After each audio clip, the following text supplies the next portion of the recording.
Inamin ni Ombudsman Crispin Remulla na nakikipagpulong siya kina dating Senador Antonio Trillanes IV, dating Philippine National Police Chief Nicolas Doria III at dalawang investigador ng International Criminal Court.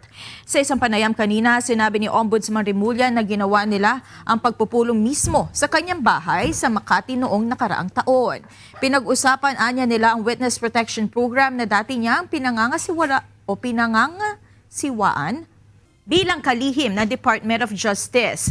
Ang pakikipag-meeting ni Remulla sa ICC investigators ay bahagi ng affidavit ng 18 dating Marines. Ang mga ito ay umami naghatid ng nasa 805 billion pesos na halaga ng pera sa mga government officials, kabilang si Pangulong Ferdinand Marcos Jr. at dating House Speaker Martin Romualdez.